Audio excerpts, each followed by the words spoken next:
noches.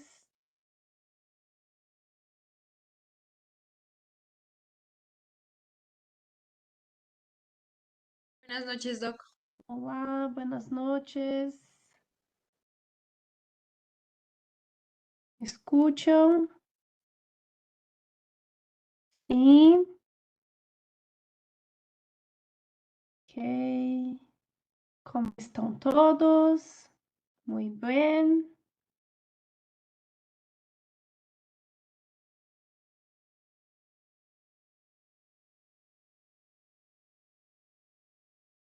Sim, não.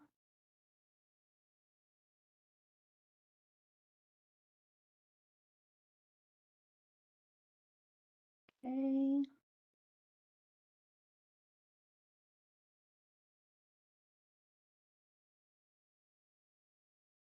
More people coming in. I'll be starting very soon.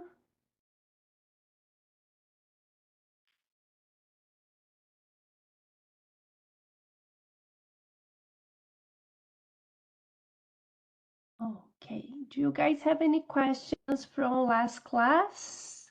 I don't know if you guys reviewed anything or something came up.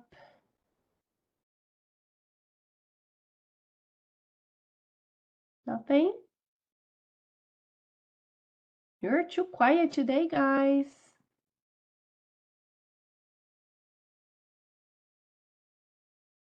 Can you hear me?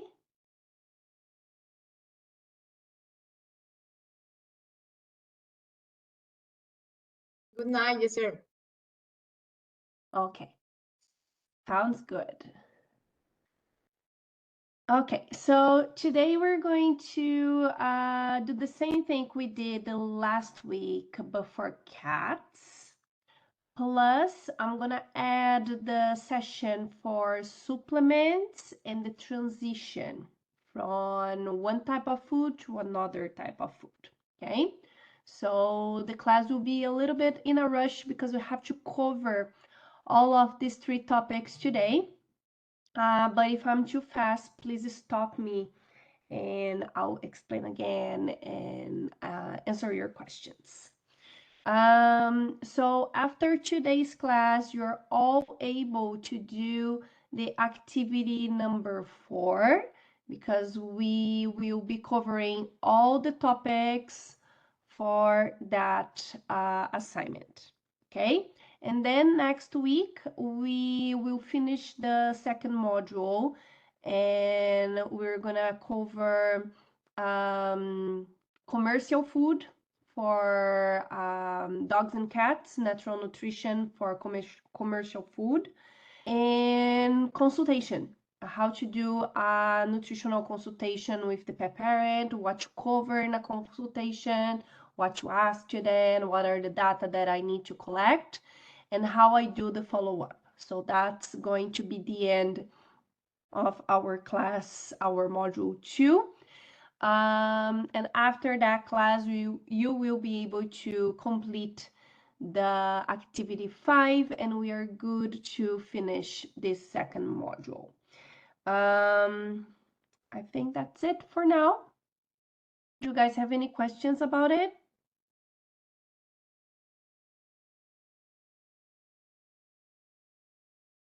No? I don't know if you see, I graded the activity number 1, I think last week. Tomorrow I'm going to grade the activity number 2. The 3 is graded automatically. So if you have any questions also regarding to the marks or the activities, let me know. So let me share my screen and let me just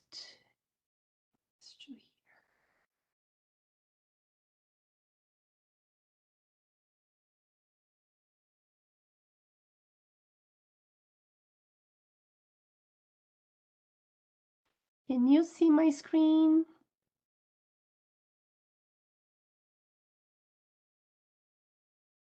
Can you see it? Yes, teacher. Yes? I think I cannot hear you guys. So I'm like talking, and I think you're not gonna listening to me, but actually, I am not listening to you.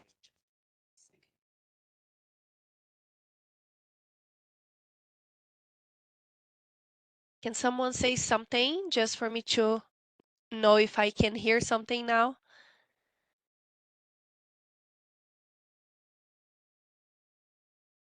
Can you hear me?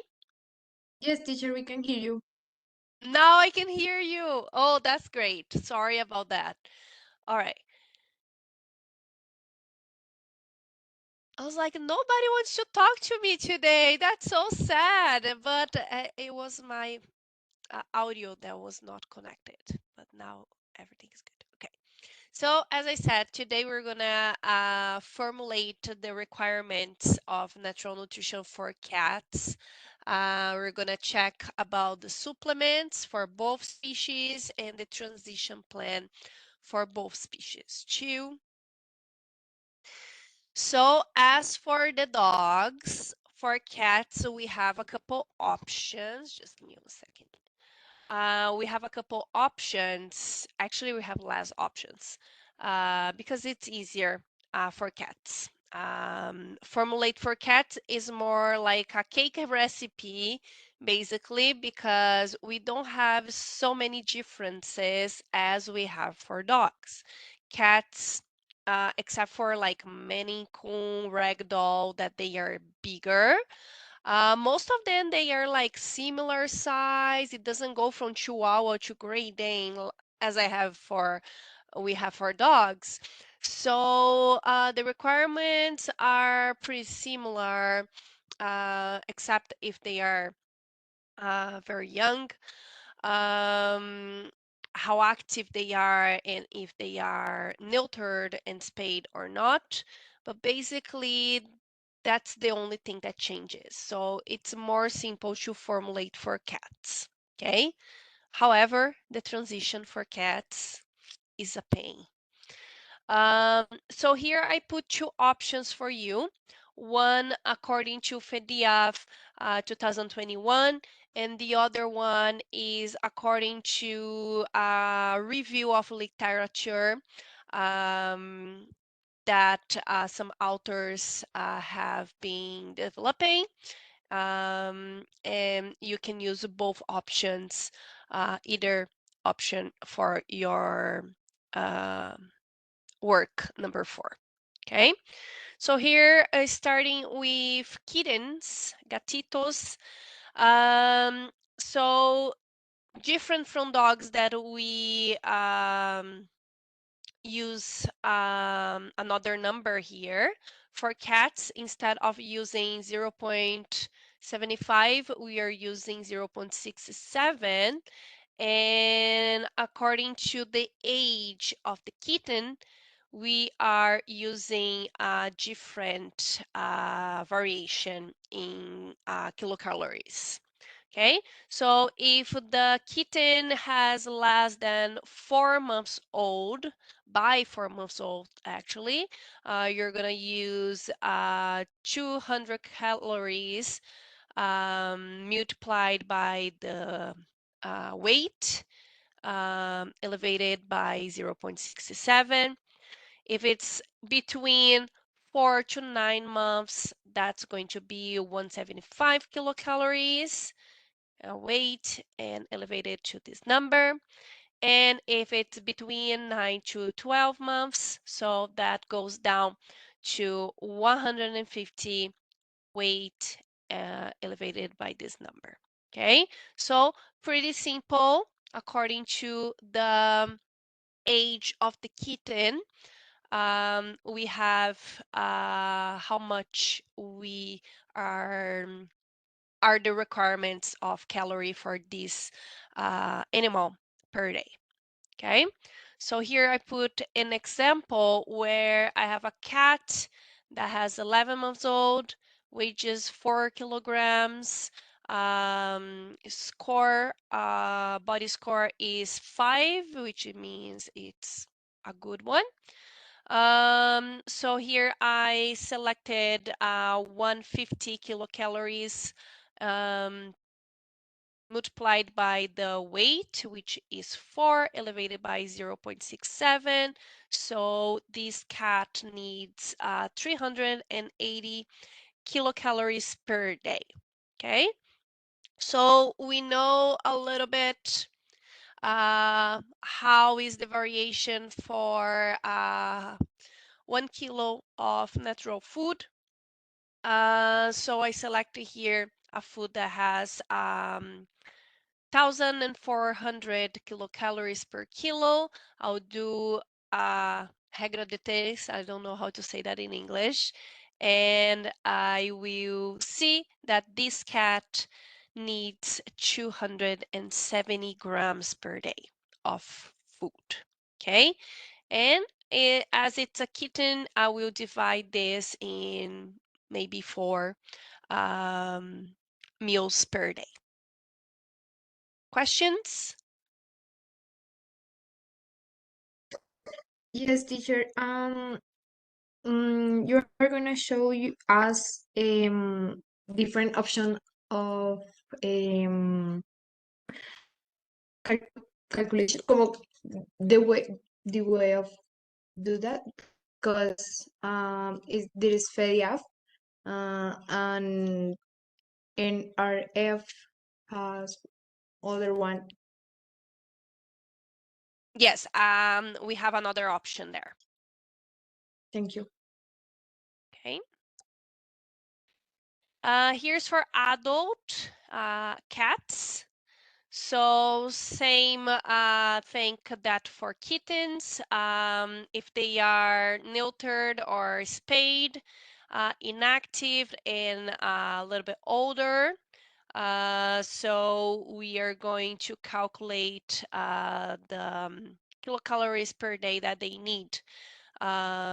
55 kilocalories multiplied by the weight, elevated by this number. Same thing that we did for kittens, we're going to do for adults, and this is according to the life stage. So they are old, they're adults, and they are intact. And here they are young, they are intact, and actives. So according to how they are, the needs is higher. So you are choosing the best that fits the cat. And here's an example where a cat is 8 years old, weighs 5 kilos. Uh, Uh, can you return mhm, the last one? I'll sure, 1 second, please. Thank you.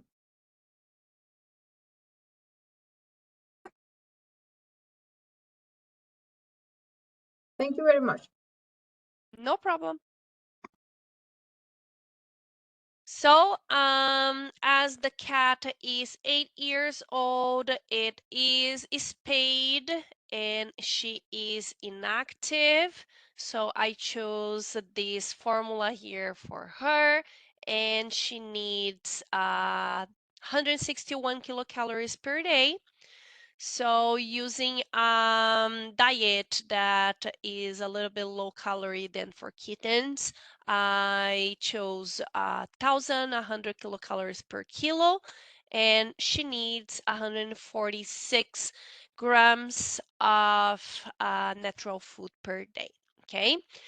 One observation, when we are dealing with clients, usually we round this number, okay? Just to be a little bit more simple. So if I can put here 145 grams per day for the pet parent, that will be a little bit easier. And that's not going to affect too much the cat. Okay, and here, for example, I will go down to 270 instead of this 1 gram because that makes it simple. Any questions here? No, teacher. No? Okay. I have a question. Mm-hmm. What score do you use for say the level of activity or inactivity of cats? Here. Okay. If the cats they are more inactive, I will go around 75 kilocalories. For an adult that is neutered or spayed. If they are intact, I will go a little bit higher. Yes, but for example, what's the form that you classify inactive or active cats? Um, Okay.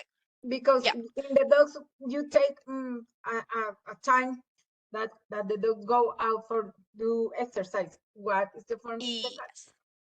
Yes. So that I will evaluate with the pet parent. So for example, if it's a cat that constantly plays and runs and climb, I will say that it's a active cat, but if it's a cat that just stand up to eat, drink water, and just cuddle, I would say that that's a inactive cat. Yeah. Usually, yeah, if they are overweight or if they are a little bit older, they tend to start to be a little bit more inactive. And if the pet parent doesn't stimulate, they will become more sedentary and I will consider them inactive. Thank you. Okay. There are some breeds that they are more active than others. For example, Bengal, they are very active by nature. So for them, as I know, like they are like the border collie for dogs. I will always consider them active because they don't stop. Sphinx as well. Always consider them very active because the kind of the breed they are like for nature they are very active. So yeah, but everything And needs to be asked, analyzed with the pet parent. okay, and you consider it a young cat 12 months of age? 12 months I will consider very young. Yes. At, until 2 years old, I will consider the cat very young. 2 years old? 2 years old, yeah. Okay, thank you. Yeah, I would say young adult. Yeah. Okay. Any other questions? Okay, so here my second option. So for this option, I basically don't have much calculation. I have more observation. So what happened here? Some of the authors, they, by observing lots and lots of cats through the years, here I'm talking about kittens, babies, they observed that most of the kittens that are healthy, they can control the amount of calories that they eat per day by themselves. Okay.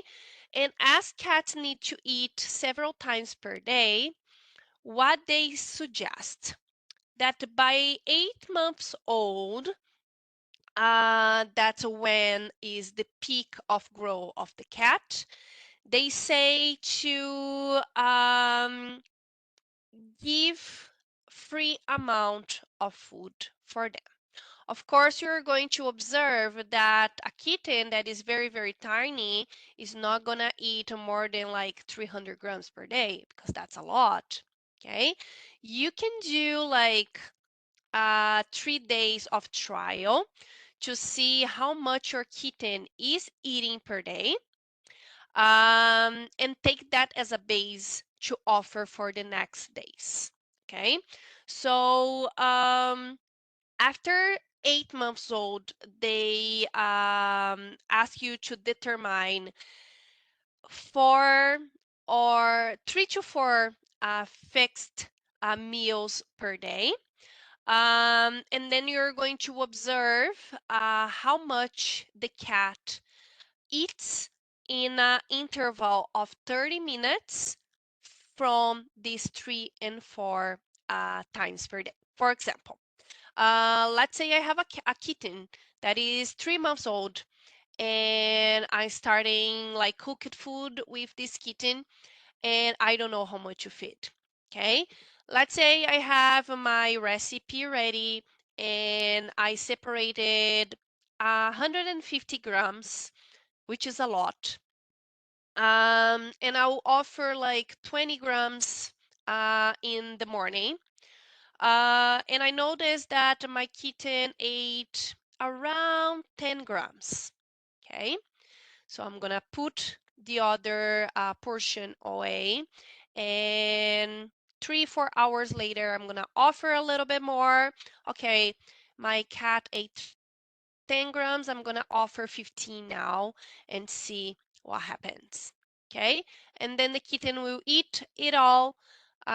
If like it's clean, I can try a little bit more, like 5 more grams. Oh, okay, didn't eat, I'll put it away, and I'll do it through the day. And I find out that this 3 months old kitten has eaten like 40 grams in that day. Okay. Next day, same thing, around 42 grams. Nice. Next day, around 39 grams. Fine. My average is 40. So for the next following days, I will be offering this kitten around 40 grams per day. Okay. As long as the cat is growing, of course, they will eat a little bit more. So then I see the cat grew, I weigh the cat, and I will do this process again. So I'm gonna add more food on the portion that I have been offering. By 8 months old, they complete their growth from height and structure. They would just fill it out, some weight still, but they reached the adult size. So we don't need to adjust very often anymore. So I can observe in 30 minutes, 3 to 4 times per day how much this cat eat, and then um, that will be basically what this cat is going to eat for the rest of their life. Okay, so this is basically by observation. What I do as a nutritionist, I usually use the PDF forms for kittens just to give the pet parent a direction, because if I tell them, hey, just do this and observe, they will just like hate me forever. So I give them this base for kittens, and I ask them to, even doing that, observe. Okay, because sometimes we are like, okay, the kitten needs to eat, I don't know, 50 60 grams per day, but it's still hungry and losing weight or gaining weight. So let's adjust that a little bit more. Okay, or it's missing, it's leaving a lot of food in their bowls and stuff. So usually I use the FDF calculation as a base and still observe. So I put both of them together just to give a direction to the pet parents on how much food to prepare, to store, to defreeze and stuff. So it's easier for them to do. Okay? Questions?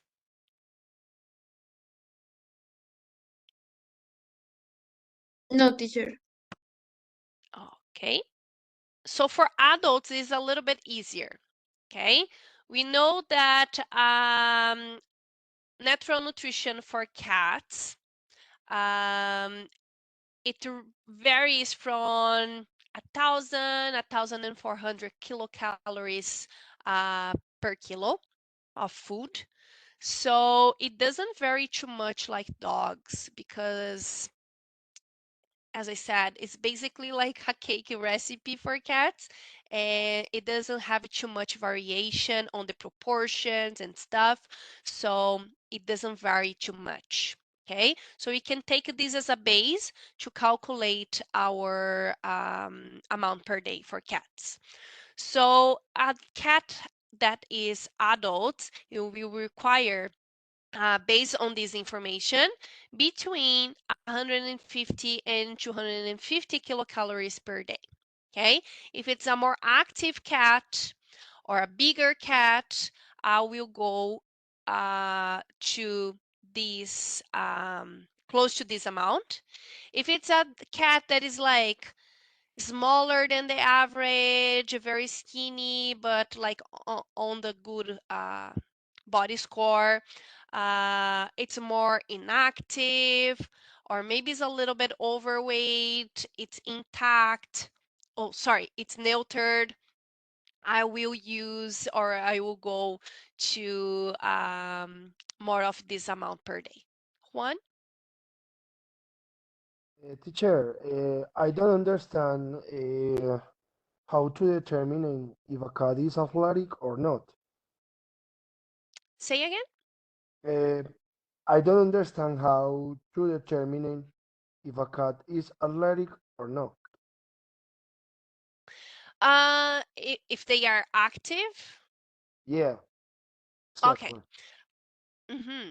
I don't remember who asked that, but I was saying to your colleague that usually it's by observation and talking to the pet parent. Okay, dogs is easier because okay, it goes for a walk for like 2 hours. It does agility, goes to daycare. Cats don't have that, so I get this is a little bit more subjective.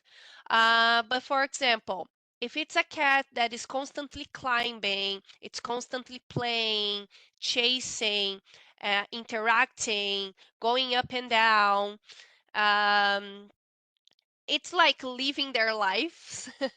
I will say that they are normally active. Okay.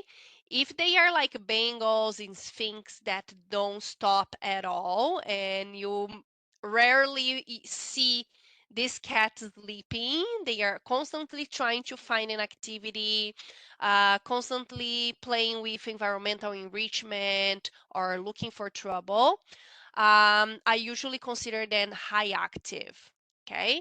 If it's a cat that just sleeps and barely like moves themselves, never play, never interact, never climbs anything, I would say they are inactive. Okay, teacher, thank you. Okay. Um, okay. So yes, so that's the average amount that we are serving per day for adult cats.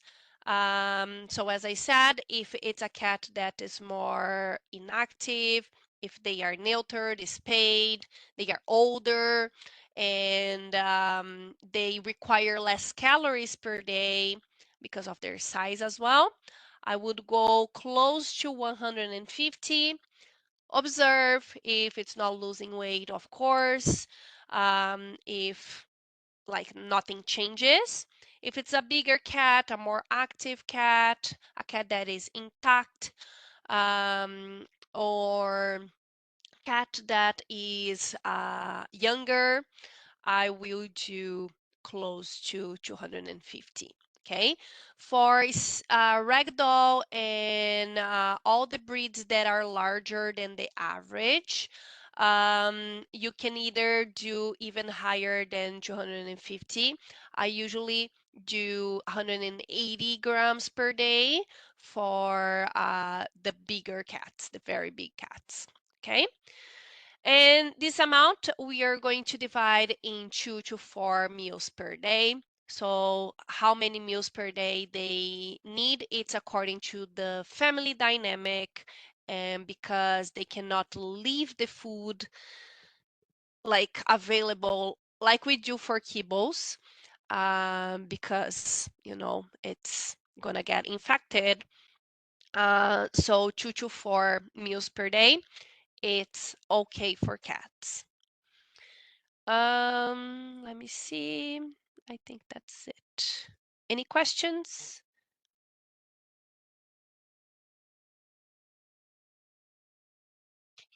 Yes, teacher.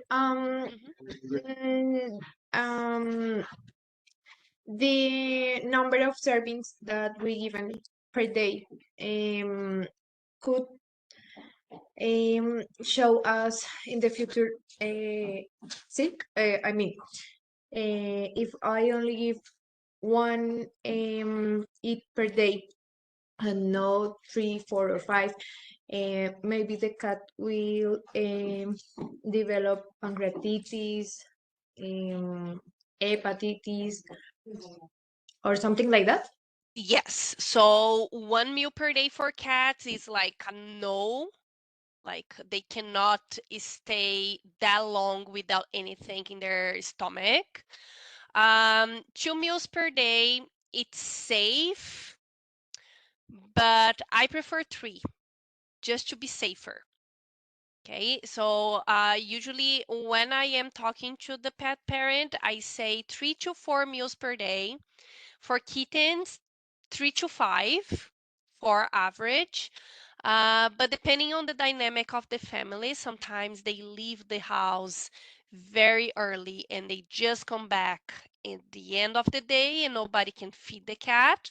Okay, there's nothing we can do, so 2 times per day, that will be good. Okay, but if they can do more, it's better. Natalia? Teacher, I breed Sphinx, right? And Mm-hmm. they eat 3 times any cat, right? But when I get the vaccination for them or deworm, always they lose weight. Not even they have a diarrhea, anything of that, but only with put the vaccination, they lose weight. What can they do? They eat 8 times a day, kittens and adults. And this is always I have like a question: what can I do for they don't lose weight or for a vaccination or deworm? Is this considerable? Like, is a lot of weight that they lose? And in adults, 200 grams. That's a lot. It's a lot. No, no, bueno, no me acuerdo si es 1000 o 100 esa. Pero sí, son 200 gramos. Eso es, hay que me ayude. 100. 100, 200 grams, and maybe 80 grams in kittens. Mhm. I would say that for the times that you are doing vaccination and deworming, I would offer more food or make this food a little bit more caloric. Okay, so instead of using lean meat, we can try to use the meat that has a little bit of more fat, just to be a little bit more caloric. Or we can even add some fish oil or something to make it a little bit more caloric so they don't lose so much weight. This would be for a short period of time, so I would say 1 week or two maximum, just for them to don't lose so much weight, and then we come back to um, the normal recipe that we might use. Okay, teacher, thank you. No problem. Any other questions? No? Okay, so as you can see, for cats is like much easier to calculate for than for dogs. So we are always going to take the amount per day that is between this amount here. Yes, if it's a Maine Coon, a Ragdoll, a little bit more, but average, it's here. Okay. Um, yeah, that's no secret. It's easy. Kitten is a little bit more complicated, so I usually go to the FDF calculation plus observation, but compared to dogs, this is much easier. Okay, so let's say I have a cat and this cat is a little bit smaller than the average, is inactive, it's spayed, and I determine that this cat is going to eat 180 grams per day. So how I'm going to divide this amount according to my ingredients. So let's say here it's raw with bones. So remember the proportion from module 1.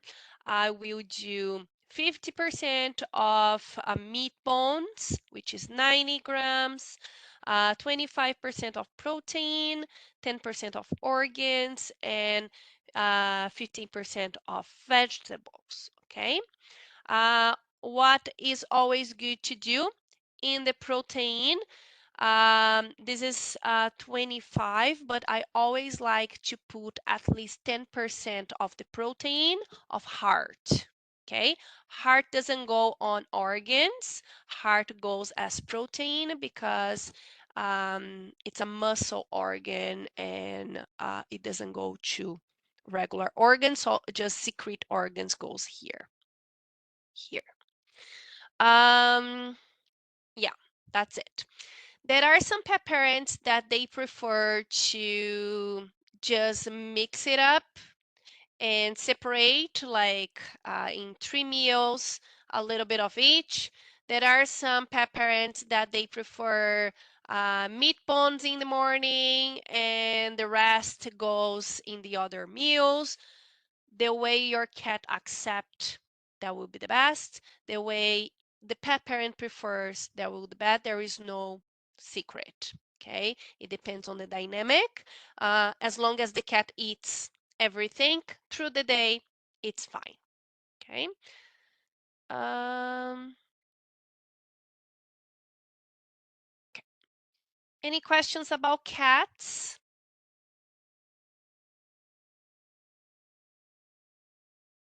Sorry, can you repeat the proportion for the heart?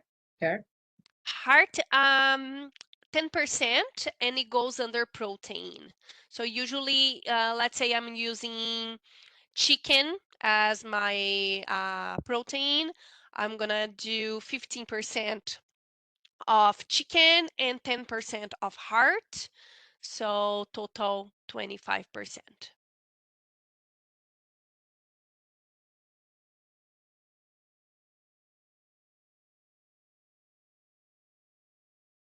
Okay. Teacher, what kind of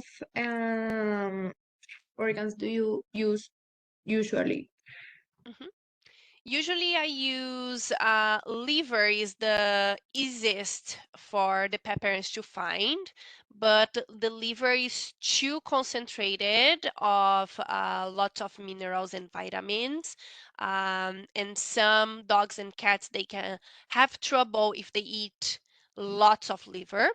So usually what I use is 5% of liver only, and the other 5% another type of organs that can be spleen, that can be kidney, that can be lungs or brain. They are a little bit more difficult to find, but it's possible to find. One, Teacher, what vegetables do you recommend it for cats? say again. What vegetables do you recommend it for cats?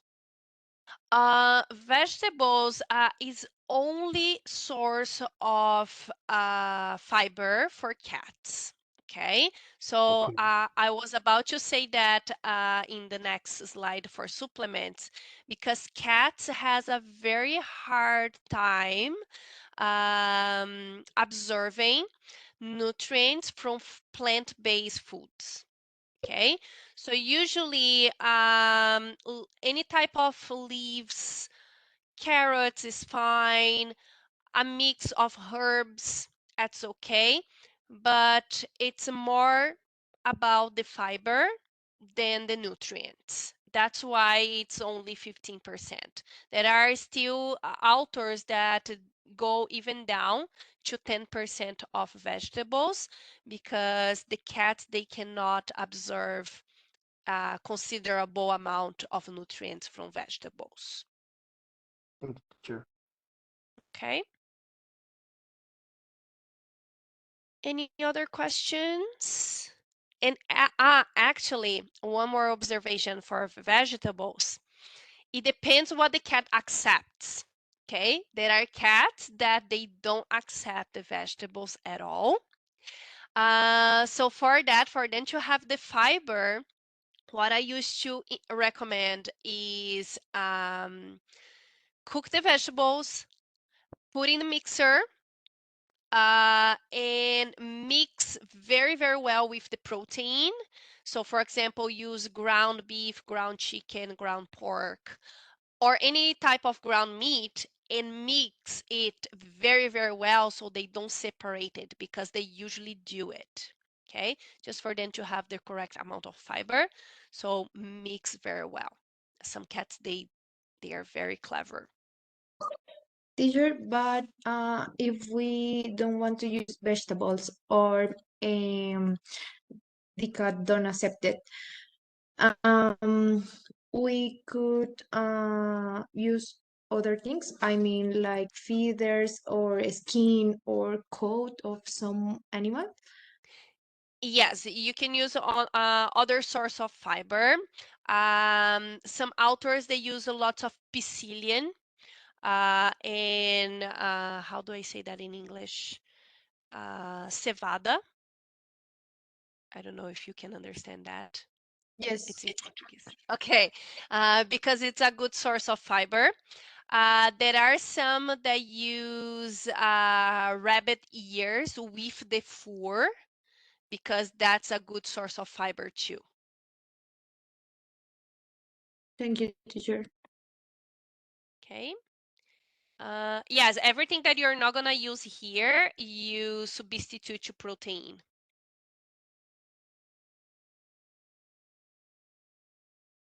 Okay. Any other questions about cats? In the case that we use cebada or a feeder or the ears of the rabbits, the the number 15 increased, or I mean 10% of e-rabbits, or it's stay 15%. You can still use the 15%. If you see the poop is too hard, you can increase a little bit more. Thank you. Okay. Yeah, you're going to observe the poop. Okay, so if it's too hard or too, how can I say that? Dry. Yeah, dry. That one that you pick it up and it just like start to disappear like sand. If it's so dry that it just disintegrate when you're picking up, so it means that it needs to increase fiber, or you need to decrease the bones. Okay, because the bones makes the poop very, very dry, very, very hard. So sometimes you're using a meat bone that is super, super high in bones and poor in meat. So we need to decrease a little bit the meat bones and increase a little bit the protein. But if the poop has a very good consistency, so it means that the proportion is good.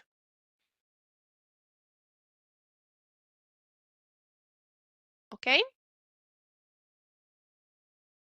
Yes, Okay, teacher. teacher. All right. So supplements. So we calculate the amount per day. We separate it in the categories of the food, and now we need to supplement the food for cats and for dogs. So I will start here with dogs, and then for cats. The cats is easier because I have the amount and I have the types of supplements that they need because it's more simple. For dogs is a little bit more complicated because there are lots of options, lots of breeds, lots of size, lots of everything. So it depends. Okay. So as you know, for cooked diet, we don't use bones because bones cannot be cooked.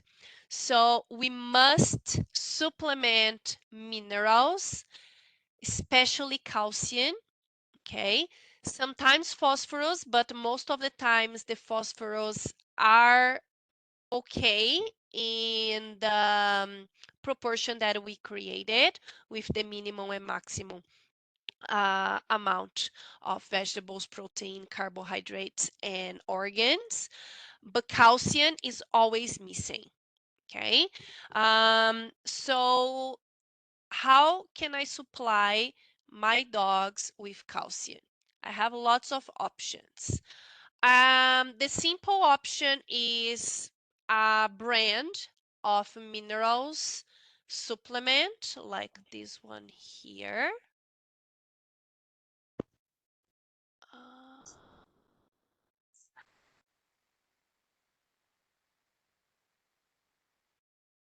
Uh, okay. So, depending on where you are, of course, the brands will change. Here in Canada, for minerals, I usually use this one. They sell in Canada and United States, and I think they sell overseas too. Because this is made from natural ingredients, so I like this a lot. And we usually go through the fabricant recommendation for the amount that I need to put. So usually they say that, okay, 1 scoop per kilo of food is the amount that you need for this mineral supplement for cooked diet. So depending on how, what the fabricant does and says, um, you know already in the label how much to give and supply the minerals for the cookie diet. Okay. Um, Another way I can do that is source of calcium. Um, Eggshell flour. So I can dehydrate my eggshell in the oven for like 5 minutes or less. I can process it in a liquidifier until it is like a flour. I can store it in a container in the fridge for up to 2 weeks, and I will use a little bit of tiny bit for small dogs, 2 pinches for medium-sized dogs, and 3 to 4 pinches for giant dogs. Okay, that will supply my calcium for cooked diet. I have other sources, for example, bone meals. There are some brands that sells them dehydrated, and then you can use like half of coffee spoon of then like it's a very very tiny amount, and that will make a huge difference on the calcium source of for dogs. Okay. Um, Another thing that I need to supply in my cookie diet is vegetable oil of a good quality. I like to vary olive oil, coconut oil, sunflower oil, many other types of oils. I will vary. The amount of oil, it will depend on the size of the animal and also When you put in the software, you're gonna see if you need it or not. Adriana? Mm, my question is, the eggshell, is possible to use that a calcium source? Yes, eggshell is, but for the calcium to be available for the animal, it's better to be processed. So break down in a very, very My small my piece. next question: what process did it need? Put in a liquidificator for like a minute, and that's fine. In Or if you, a processor? yeah, or a liquidificator. But it's necessary that the eggshell take a dry process or Yes. So fresh. you put in the oven for like 5 minutes Ah, okay. first, and then you put in there. My tip for you, when you put in the oven, so for your house to don't smell very bad, do you know the pellicle inside the egg shell? Yes, the collagen. If you, yeah, you can remove it first before putting in the oven so that doesn't smell very bad. Ah, If you don't care about it, you can do with it. But if you are like, oh, I don't want my house to smell, just take it off and then you put the shells in the oven. and what temperature do you use? You guys use degrees in Colombia? Centigrades. Okay. So 180 for 5 minutes is fine. 180? Yeah, Okay. Celsius. Yes. Yeah, 180. Here in Canada, we use Fahrenheit for the oven, so it's 385, which is equivalent to 180 Celsius, so a little bit. Um, but yeah, for five So minutes is fine. 280 or 180? Ah, 180. okay, okay, okay. 280, so It's too hot. No, yes. it's gonna burn it. Thanks. Okay. Other sources of calcium, there are calcium supplements that you find that can be a good source of calcium. You have to include that in the software to see how much you need to use. Usually, calcium is very, very concentrated in the sources, so you don't need too much. Usually, it's a very tiny pinch for small dogs, or like just the tip of the spoon. It's super, super little. It's like less than a gram. It's a very, very little amount, and that will make a very good difference.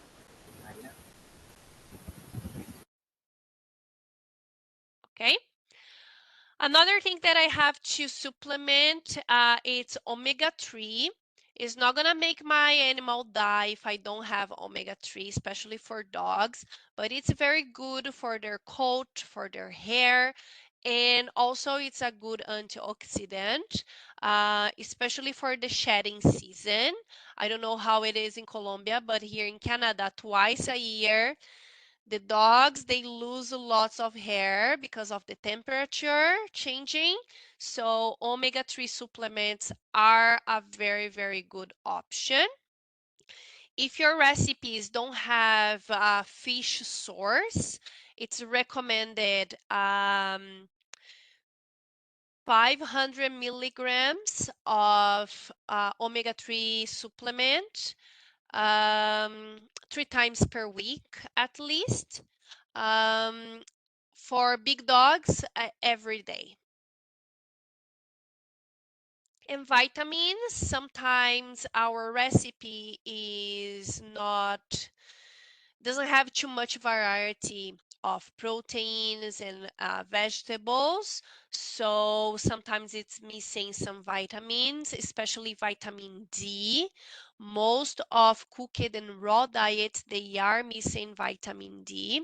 So you can always supplement some vitamins. Vitamin B12 sometimes is missing as well. Vitamin E sometimes is missing. So you can either supplement each vitamin because you're going to see in the software that it is missing, or you can use mix of vitamin supplements from lots of brands that might use it. So let me grab here example. Where is it? Oh my goodness.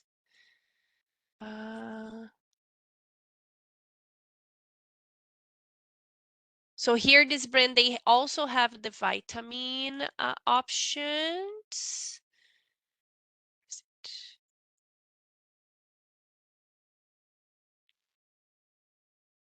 So yeah, so this is for this brand. This brand is very good, but as you can see here, they are a little bit expensive. For cookie diet, here in Canada, I like to use this one. Like it's cheaper compared to the other one, and it's a mix of vitamins and minerals. They are also made by natural ingredients, not synthetic, which is good. And what I like about this brand here is because they have their own recipe maker.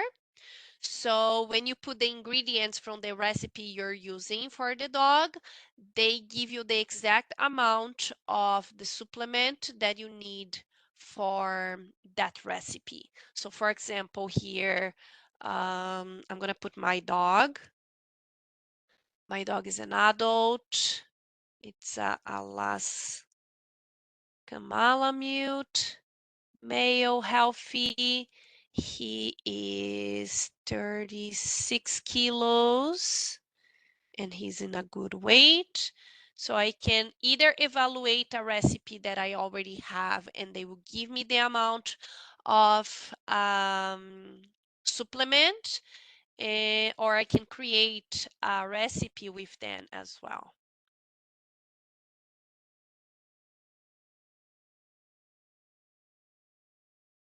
It's loading forever.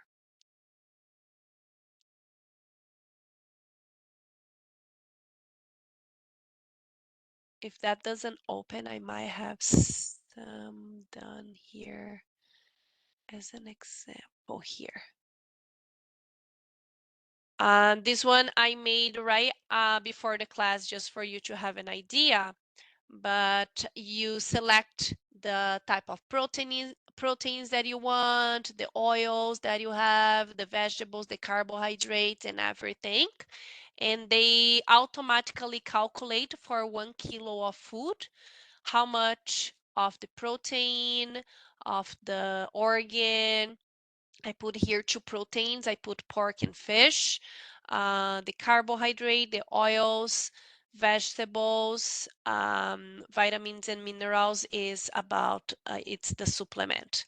So for this recipe, the dog needs 2 scoops of the supplement, which is 20 grams, but the dog is not going to eat 1 kilo of food. The dog is going to eat 300 grams of this food.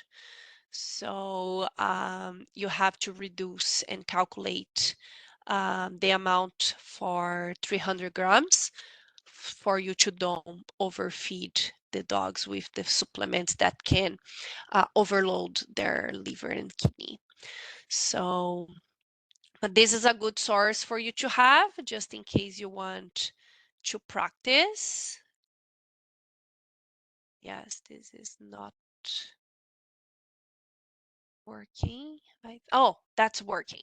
Okay, so this is how it looks like. So they require you to pick 1 to 3 proteins. So let's say I got, I don't know, lamb. I'm gonna get another one for organs, a beef liver, and I'm gonna get a fish. So salmon. 1 carbohydrate. I'm gonna pick quinoa because no more nutritious. I'm gonna pick one oil. Sunflower, I like sunflower because it's source of vitamin E. I have a fish protein already, so I don't need this. And maybe I can pick a olive oil. Let's see. Vegetables is optional. So let me see. I'm gonna get kale. It's very nutritious. Zucchini is easy to find. Fruits are optional too. So let me see. I'll get blueberry because it's very nutritious, and that's it. Okay, and seeds. I like seeds. So then they will create a recipe for me. So for 1 kilo of this recipe, I only need 2 scoops of the blend, the supplement. Okay, and my dog is gonna eat 830 grams of this recipe. So I have to make a calculation because this is for 1 kilo.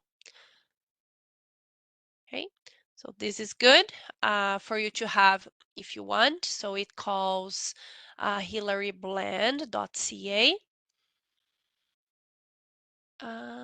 Any questions so far?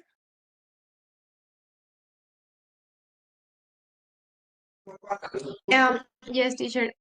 With the use of seeds, um, the absorption, the disponibility of nutrients of this one, it's good or not necessary? Because I know that the chia seeds need to be rehydrated Yes.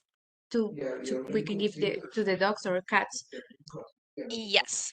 So chia seeds you need to hydrate, and the other type of seeds you need to roast, put in the oven, and process as you do for the eggshells. Because that pellicle that you have outside the seed, it protects the seed and all the nutrients that are inside. So for example, pumpkin seed, if you give to the dog to eat in nature, you're going to see all the seeds in their poop intact. Okay, so roast the seed, process, putting the liquidificator or the process for that to become like a flour, and then the nutrients is more available for them. And it's a very, very good source of some minerals, especially zinc, manganese, and many, many other sources.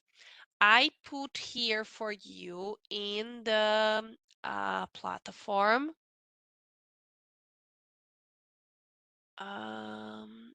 It's unit 2. A guide of natural supplements for dogs. Okay. Cats is a little bit more complicated because, as I said, cats, they don't absorb very well plant-based sources, and most of the supplements in here, they are plant-based. So that will apply for dogs, not for cats. But you can see here lots of options of vegetable sources, seeds, and many, many other phytotherapics that you can use as a natural supplement. So, cinnamon, herbs, lots of herbs too. So here's a good guide because it says what are the nutrients that it's available in the supplement, how to use, in the amount that you can use. Okay, so herbs here, more herbs. I love herbs. Herbs and seeds, it's really, really good for cooking and for raw diet because you will minimize the amount of synthetic supplements very, very much. So this is in the materials for you. you can use it.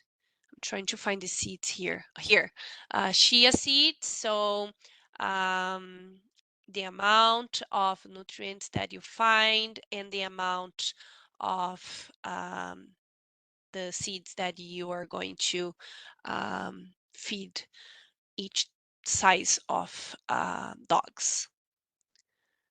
Linhaça, pumpkin, sunflower seeds, cânhamo, spirulina is not seeds, it's like alga, levedura, alfafa, levedura de cerveja, arnica e that'll go like almost no end. Here is a natural probiotic, pollen, kelp, and yes. So this is here for you. Where I was at here.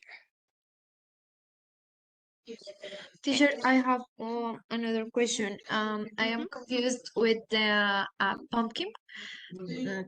I mean, we can give to them pumpkin seeds, but here in Colombia we have a lot of variety of this type of food.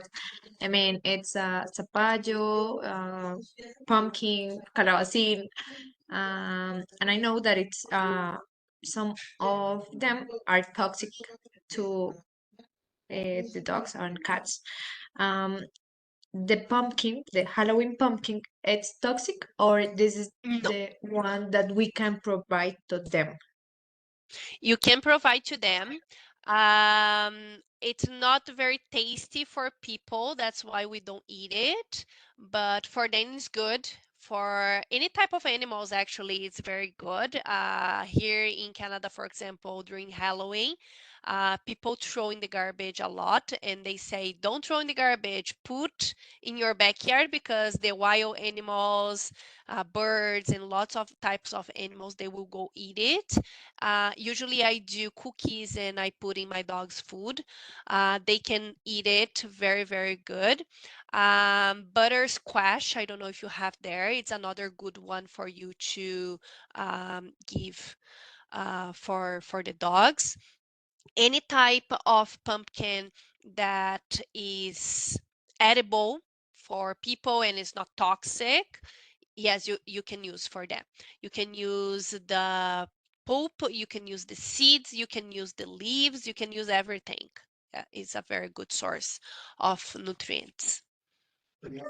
Because here we have someone that is called auyama, and here I see that the people give to the dogs, and they go to the clinic with nervous symptomatology, the ataxia, discoordination.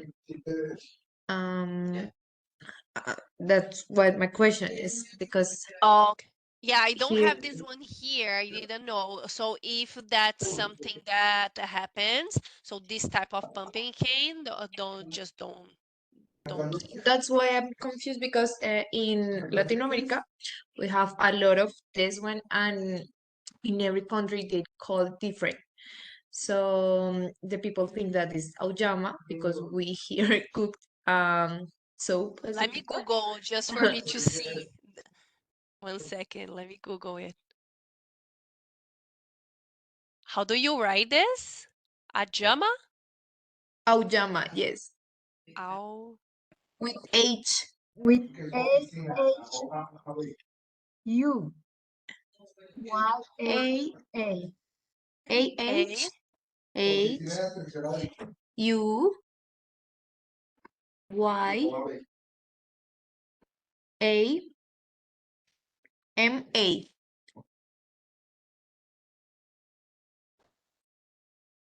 Oh, yeah, that one we don't have here. And it's very similar to the pumpkin, and the people give them, and they come to the clinic with Oh. ataxia, diarrhea. Well, it's intoxication. Okay. Yeah, that one we don't have here, so I never had a problem with that. Usually we use this regular Is one. for the cucurbitaceae maximum, something like that. The metabolito that Mhm. cause the intoxication. Okay. Yeah, this one, that's the that we use here, or the butter squash. That I don't have a picture of that.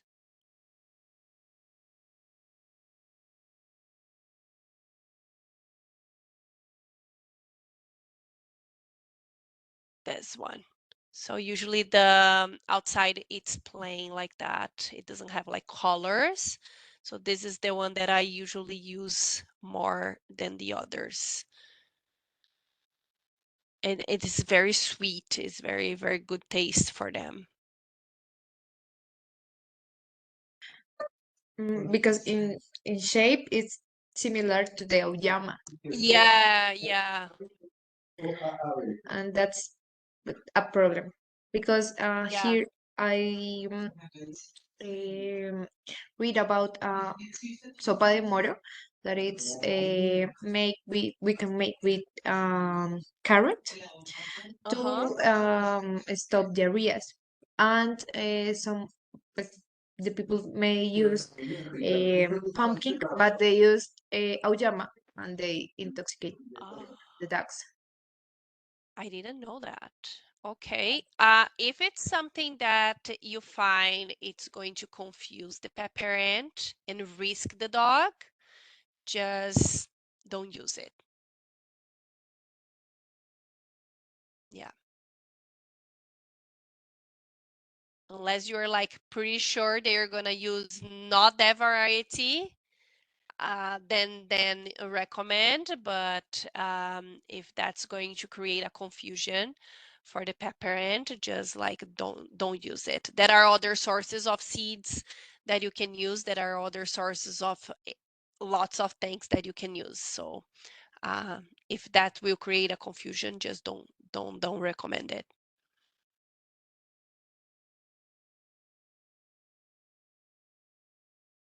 Okay. Yes, teacher. So coming back here. So yeah, so this is the nutrients that we usually supplement for cooked diet. And as I said, the supplementation can be natural. So you can use food, plant source, and seeds and herbs and stuff like that.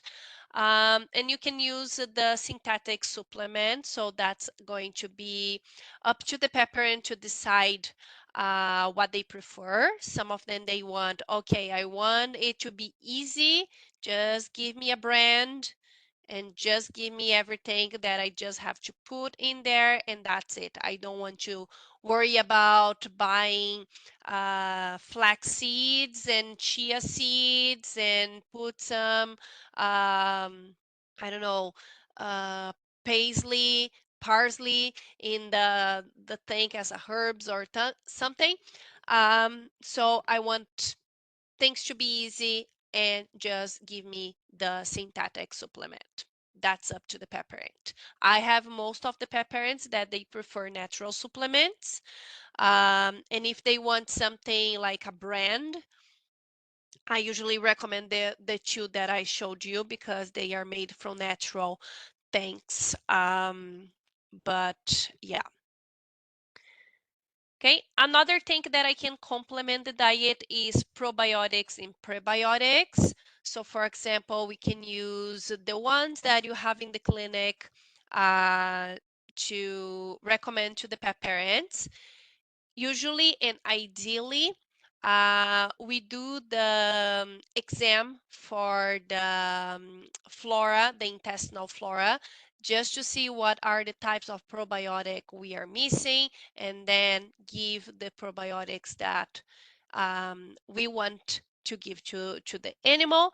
Or you can mix two natural probiotics like kefir, plain yogurt, apple cider vinegar, um, vegetables that are, how can I say, fermented vegetables. They are good source of probiotics, and natural prebiotics can be like tahini and many other things that you find that is the food for the probiotics.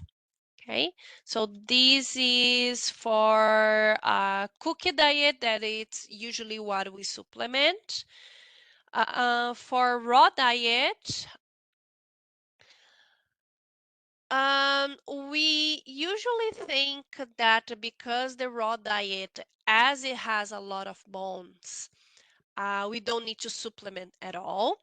But most of the raw diets, especially the barf, especially the ones that you find as a commercial bar food, they are missing some nutrients that can cause deficiency and can cause problems. So these are the nutrients that is usually missing in a barf diet and most of the raw with bones diet. So we need to make sure we supplement this, and for us to make sure the amount, we need to put in the software. Okay, so yodo, iodine, we can supplement with kelp, very, very tiny amount of sea kelp. It's very high in iodine, so we are good.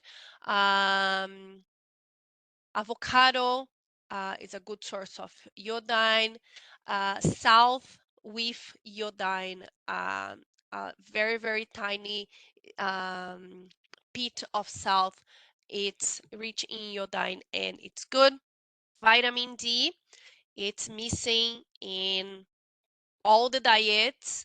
So it's important to give the dogs, even the cats, a source of vitamin D that can be fish or eggs. I like to do it for big dogs every day. I like to mix fish and eggs. One day I do fish, one day I do eggs. And the types of eggs, if you find it's easy to find and it's cheap to find, sometimes I give duck eggs, sometimes I give chicken eggs, sometimes quail eggs. So I will mix and vary the type of egg too, the type of fish too. For small dogs, 3 times a week, 2 times a week is enough. Medium-sized dogs, 3 to 4 times a week, and big and giant dogs every day. Vitamin E, it's sometimes missing depending on the vegetable choices that you use. For the raw food, it's most of the times missing. So sunflower oil is rich of vitamin D, E. So you can add that as a source. Um, Vitamin K, sometimes depending on the ingredients that you're using for your recipe, vitamin K is missing. Choline as well. But when you use eggs as a regular thing in your recipes, then you find that you're good with choline and omega-3. But if you use fish in your recipe, most of the times you don't need to supplement omega-3. Okay, probiotics, prebiotics as the cooked diet. Um, Yes, so this is the ones that are constantly missing, and that's when most of the dogs go to the clinics because they are suffering from deficiency, nutritional deficiency. Okay, when you go to the websites for raw food for commercial diet, most of them, I don't know in Colombia, but here they also sell the supplements. So for example, this is one brand that we use here, and they have a session for supplements. So here they have kelp, which is a source of iodine. They have organic veg boost for the pet parents that they sell barf. It's only 5% of vegetables. So if it's missing fiber, if it's missing some other nutrients that we found in vegetables, so they can mix this. Green lipid mussel powder, that is a source of some minerals. Bee pollen, which is very good for some dogs that has allergy. It's good to allergy control. Pumpkin for diarrhea and also source of some nutrients. Turmeric for inflammatory process. Elk bark, it's a source of some minerals. So they sell all of them, but they usually don't have too much control on how much to use in the recipe.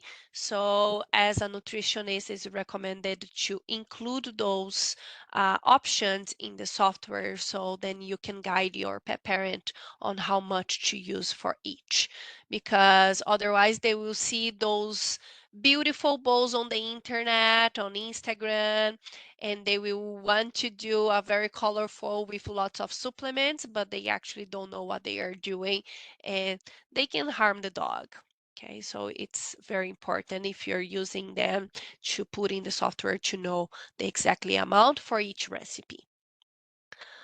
Um, Another option that we have is the human grade ones.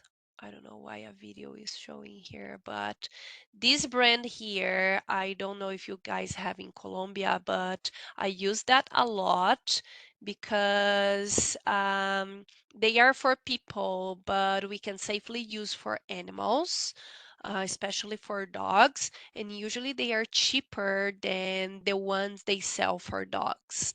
So depending on the type of supplement that I need, I use this one for people, in some clients and even for my dogs. For example, the kelp.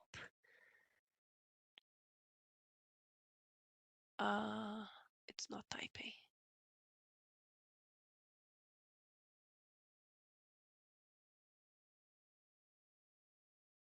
The sea kelp, it's just $16. And if you go to here, the kelp, $26, $27. So it's cheaper. So I usually go for this. Of course, you need to put in the software to see the exactly amount that you need to use, but usually it's cheaper. Here's another option. It's another brand that we have here. It's just to show you that they sell the barf and they sell the supplements, but it's the same problem as the other. Usually people, they don't know how much to use from the supplement and they just throw in there without any calculation or anything. So but we can buy the supplements and the options from lots of brands, which is nice. You just need to know how to use them. Questions about supplements?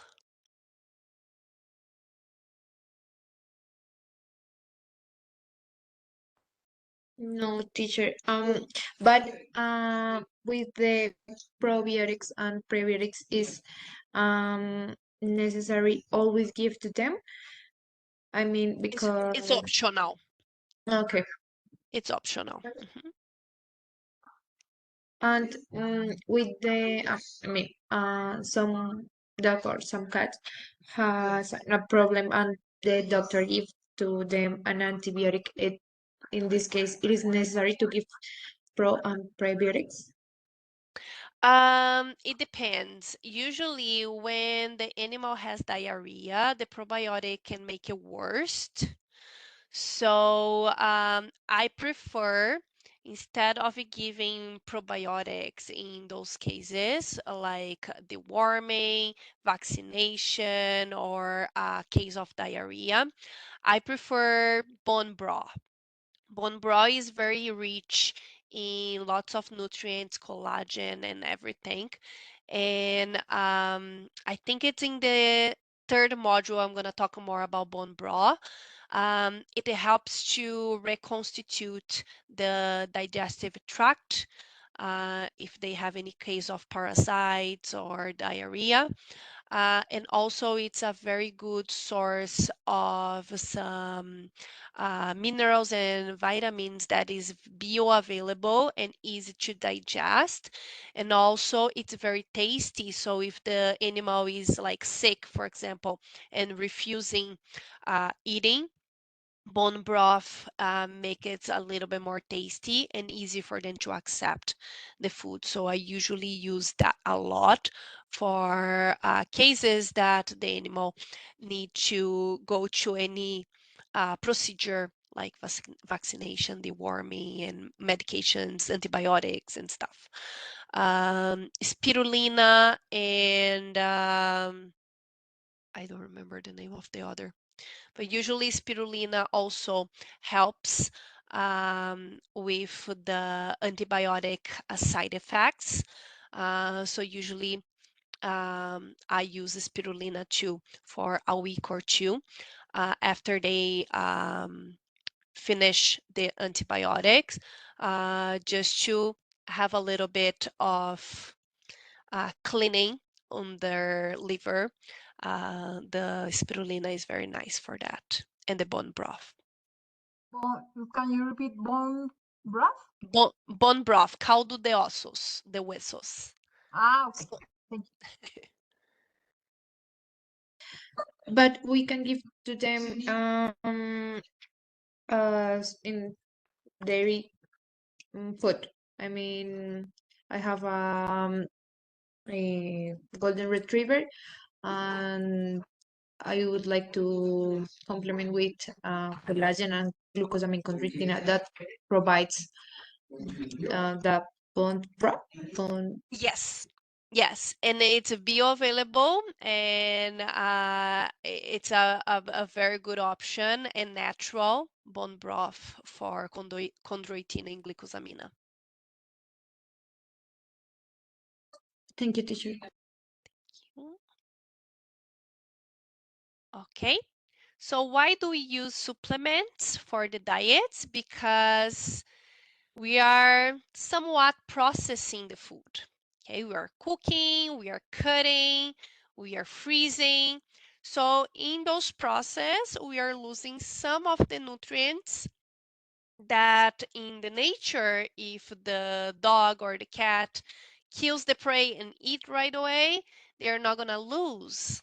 But during the process that we are doing for sanitizing and having quality control and store and provide everything to our animals, we are losing a little bit of each nutrient that is required. So that's why we're supplement, and in natural habitat we are not supplement because they are eating the whole animal and they are eating them in nature, and they are not using any type of processing, freezing or cooking to lose some nutrients. Okay, so those supplements, they can bring back some of these nutrients that was lost. Let me see what else is important. Here, cats. Okay, so for cats it's easier to supplement because the diet for cats doesn't change on amount and proportion of the ingredients. So from the literature, I made this for you so it's ready to go. For cats, we are supplementing a source of omega-3.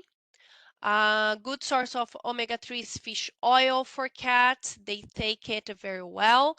So usually you can find capsules from 500 milligrams. So 3 times per week is enough for cats. Iodine salt It's a good source for you to put in the food while you're preparing the food, even if it is raw or cooked. They usually ask for one coffee spoon, the smallest one, per kilo of food, not per meal and not per day. It's per kilo of food. Vitamin E in capsules, 400 international unities, every 1.5 kg of food. Vitamin E is a good, how can I say, natural conservant. So if you are storing the food for a little bit longer than 3 months, it's important for you to use capsules of vitamin E because that will make, especially the taurine, to don't lose in the freezing and unfreezing process. So that's a natural conservant for cats. So you're using this amount. Taurine, even if we're using heart as a protein source, every time we cut the heart, some taurine is missing. Okay, taurine is highly volatile, so we must supplement taurine for cats. So capsules of 250 milligrams per day will um, um, balance our taurine for them. Another vitamin that is important for cats that most of the times it's missing, it's a vitamin B. So you can buy vitamin B complex capsules of 50 milligrams. If you don't have the complex available, vitamin B12 is the most important one for them, but that's the same amount. A source of calcium if the food is cooked, it's not raw. Same for dogs. We can use eggshells. You can use calcium carbonate. You can use bone flour, bone meal. Um, and also, it's recommended the bone broth, not as a source of calcium. Bone broth is a good source of other minerals, but no calcium. Um, but for cats, it's good to maintain the hydration, and also because of the amount of collagen, vitamins, and many other things that we have in the bone broth. So it is recommended at least 1 spoon of bone broth per day for cats is important. Um, and some optional supplements, good vegetable oil, as olive oil or coconut oil. It's not mandatory, but it's gonna be good for their health. Levedura, um, it's a source of fiber. Psyllium is another source of fiber, and plain yogurt or kefir, it's natural probiotic, so it's optional. You can use if they accept. So that's for cats. Any questions for supplement in cats?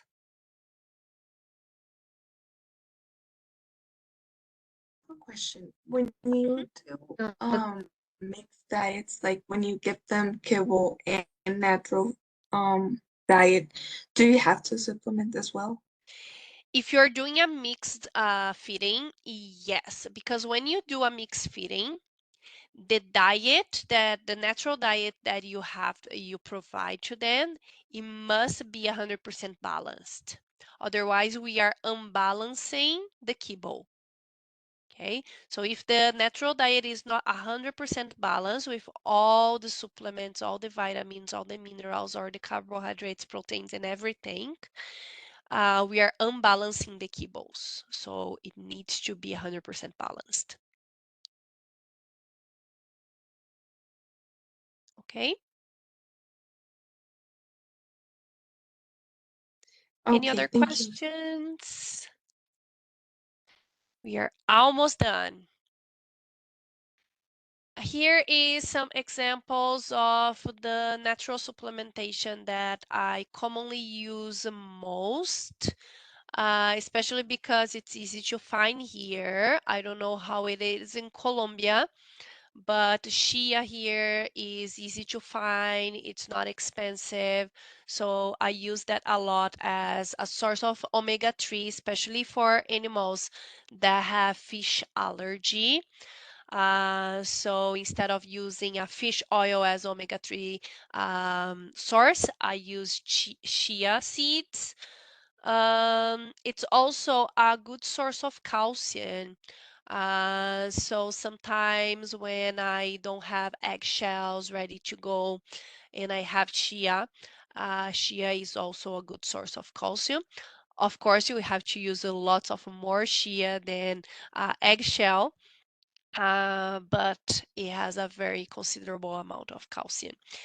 Linhaça seeds, it's good too, especially because of magnesium, which is one of the minerals that is missing in most of the diets. Cáñamo, um, pumpkin seeds, sesame seeds, sunflower seeds, bone broth. So these are the ones that I normally use a lot. And I try to balance the diet with them without using synthetic supplements. So if it's possible, do it. And the last thing that we need to cover today is the transition. Okay. Sorry. So there are lots of ways we can do the transition. The duration of the transition will depend on how sensitive is the animal. Okay. For dogs, normally we can do a safe transition in a week average. If it's a dog that is used to a great variety of food, I can do in 3 days, in 5 days. But if it's a dog that is very sensitive, very picky, everything gives diarrhea, everything they vomit, then I need to be very, very slow and I can complete my transition in 2 or 3 weeks. Okay, so that depends the case, depend the history, the what the animal is used to it. For cat is more complicated. Cats usually I take minimum of 30 days if I'm lucky, but most of the times more than 30 days. Okay, so I'm gonna go details with the transition with you. So I can have the transition from the kibble to a natural diet. I can have transition from cooked diet to raw diet. I can make the transition with one easy digestive diet that I call a diet of introduction, where I select ingredients that the animal is used to it. For example, let's say the dog is eating kibble, but always the pet parent put some boiled chicken, give a little bit of carrots, and give a fruit here, one thing there, and put a little bit of rice and mix sometimes with the kibble.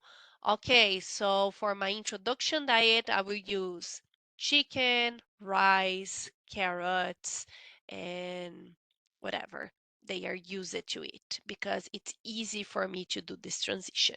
Okay, I will explain it. I'm going to show some examples. I can also do the transition through categories. For example, first I'm going to introduce the organs, and then I'm going to introduce the proteins, and then I'm going to introduce the vegetables, and then I'm going to introduce the carbohydrates or the bones. Okay, it depends. It depends on the dog, it depends on the family dynamic, it depends on you, and depends on the diet, and depends on the acceptance of the animal. So, but you have lots of options to start with. Okay. To be simple, if it's a easy animal that we are doing a transition, the dog has no problem with selectivity, diarrhea, vomit, and stuff. I will do this transition in 5 days is fine, 5, 7 days. So as we do for kibble, that we gradually increase the amount of the new one, that's how we're gonna do for the natural nutrition. So I make one recipe for one protein, one of each category, and I will do 80% of the kibble, 20% of the natural, in the first day, the second day, 60% of the kibble, 40% of the natural food, and then I decrease the kibble, increase the natural food, and the fifth day or the seventh day, I have 100% of natural food. Okay, what is important is mix them together, because the natural food tend to be more palatable than the kibble. And sometimes when you are giving, for example, kibble in the breakfast and natural food in the dinner, they will refuse to eat the kibble just because they know they will eat the natural food in dinner.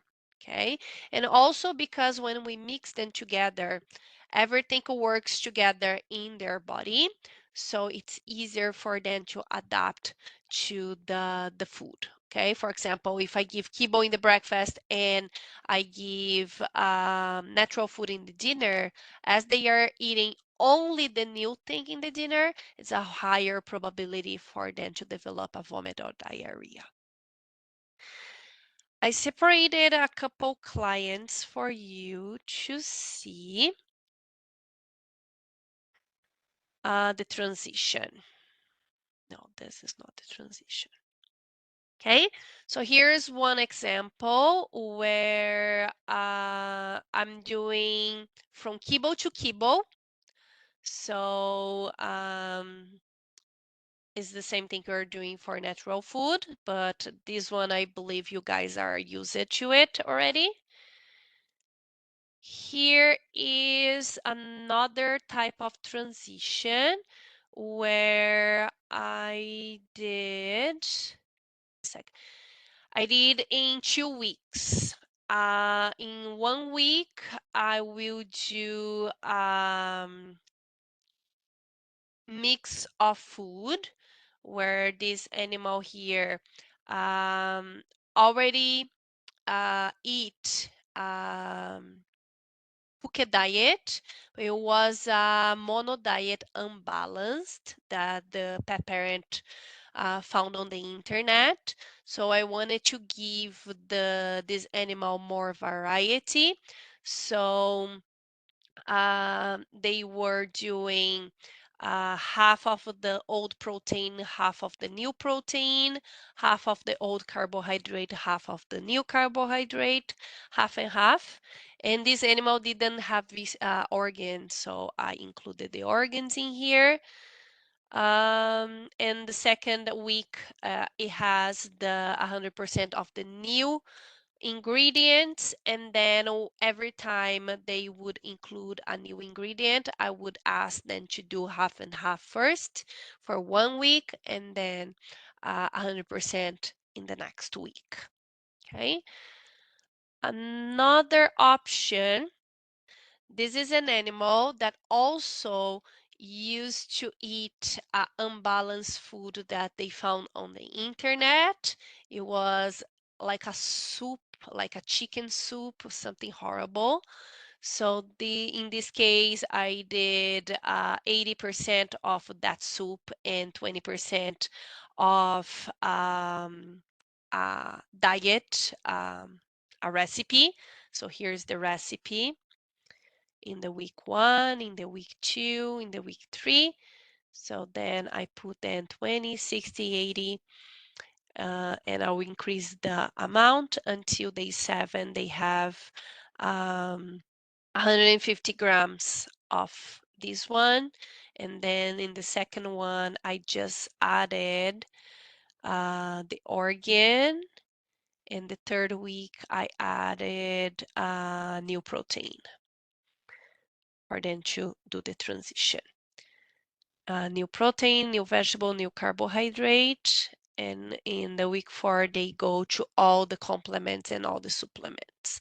So this is a case where the animal was very sensitive. So that's why it was in 4 weeks. Here's another example. From kibble to raw or cooked. It was, I think it was cooked. So here he started with 90% of the kibbles, and then I started to introduce by categories. So the 3 first days I introduced the organ, and then the 4th day I started to introduce the protein. Then I started to introduce the vegetable, the carbohydrate, and then the complement. So this is a very, very sensitive animal. So his transition was in 20 days. He was also high allergic to lots of things. So that's why his transition was a little bit longer. One more example. Day 1 to day 3, I started with the vegetables, and then I started with the organs, and then the protein, and then the meat bones. Remove the kibbles, and day 15 the supplements. Also a very sensitive animal, lots of diarrheas in this case. Another example, these animal already eat cooked food, so we were doing a more balanced one. So it was in 2 weeks, very similar than another one. Here is from kibble to raw, so gradually decreasing kibble and increasing the raw. And here when we were changing the flavor of the raw, so we were doing 4 days. Here, very similar than another one that I showed you. It's through categories. Here is from cooked diet to raw diet, so gradually decreasing the cooked and increasing the raw, and for different flavors. I think that's it. Any questions about transitions for dogs?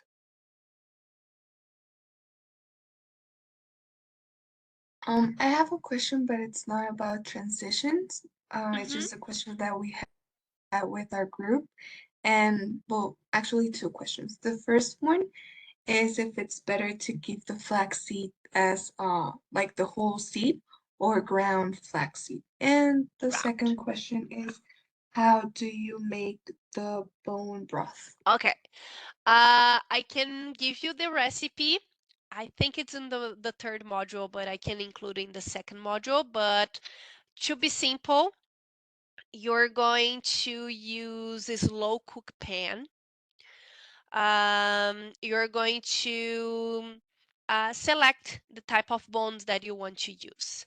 You can either do like a mix of bones from different species, or you can simply take like a whole chicken or a whole fish and just put in the pan. Okay, so you're gonna put water until you cover the all the bones, and you're going to put 1 or 2 tablespoons of vinegar. Okay, and you're going to turn the heat on. And when it starts to boil, you're going to notice that there will build up some foam in the surface. You take a spoon and remove it. This is the vinegar removing all the toxins from the meat and the bone. Okay, so remove it and start to slow cook. You can cook it for minimum of 8 hours, but you can go up to 48 hours. Okay. As longer as you cook, more concentrated will be the bone broth. If you see that the water is evaporating, you just fill with more water until it covers all the bone. Usually I do 12 hours in my house, 12 to 24 hours. Once you finish the hours that you want, you're going to remove the bones. Just be careful because as it was cooked for too long, that will be disintegrate. So I recommend you to, how to say that in English? Pinata, do you know? I don't know if it's the same word. Um,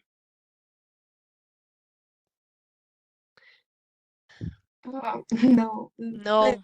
like So you have to separate the Es un water and the colador, bone. okay, es un Okay, colador, un filtro. that's it. okay. That's it. So and then you discard the bones. So you throw in the garbage. Um, Separate the bone broth. I like to do in ice cubes. So that way you have like a portion you can freeze and easily put in the dog's food, or you can give to them as a treat. They love it. But before you freeze, wait for it to cool, and then you're gonna see that the fat will be up and the broth will be down. So remove the fat and then you freeze it. Okay, so that's gonna be lower in fat. But I'll give you the recipe. It's going. I'm gonna put in the platform for you. Okay. And to finish, transition for cats. As I said, it's very, very difficult for them to accept. So it's recommended to do it in 30 days or more, very, very slowly.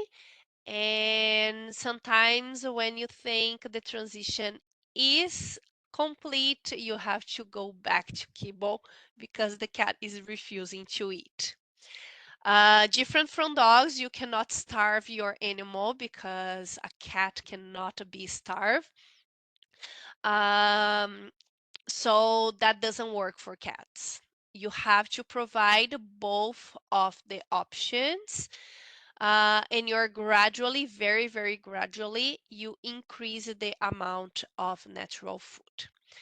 Usually, for cats that have the kibbles available all day, I start the first week scheduling the time that the cat will eat. So I separate the amount per day in 2 or 3 meals per day. I made that available for like 30 minutes, and what the cat doesn't eat, I will take it away. And then the next time that I have a schedule for the cat to eat, I will put a little bit more. What they don't eat in 30 minutes, I will remove. So that way the cat is more conditioned to eat every time I put the food, because in natural nutrition, I cannot leave it available. So I'll do that in 1 week. The second week, I will start um, offering some of the protein or the organs or the meat bones as a treat. Okay, so if my cat is used to treats, that's easier. So whatever I'm playing or I'm training my cat or I'm giving like the pate, I can give the cooked or the raw diet as a treat, a very, very tiny amount every day. So my cat is used to this treat and easy accept a higher amount of this new food. The third week, I start to increase the amount. So I usually put side by side the bowl of kibble and the bowl of natural food with only 20% of the daily amount of natural food. And I made it side by side in two separated bowls for my cat to be curious enough, try it, and maybe eat it. So for 1 week, if I am successful, the next week I will increase to 30 or 40% of natural nutrition. I still give like 80% of the kibble, and then the next week I decrease the kibble to 60 and increase the amount of natural to 40 and so on until my cat is eating 100% of the natural food. Um, Different from dogs, dogs will prefer the natural, cats will prefer the kibble if they, especially if they are adults. So sometimes you are in the 20% of natural food for 2, 3, or even a month, and you think this is not gonna work, but will insist that one day he will or she will eat. Okay, so transition for cat is very, very complicated. Older is the cat, the more complicated it is. If it's a baby, if it's a kitten, it's easier. They accept much more easy and much more variety. So I always recommend if you want to start natural food for cats and you have a baby at home, a kitten, start when they are young because it's easier for them to accept and you can vary the diet more often instead of having and starting with an old cat. Any questions for cat transition?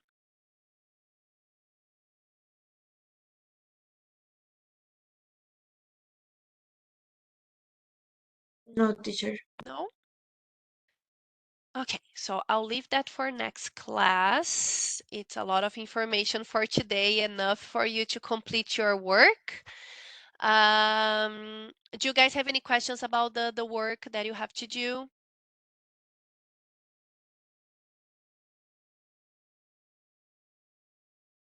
No, teacher. Okay, so for today, that is it. Let me see if I didn't miss anything. Yes, someone has a question?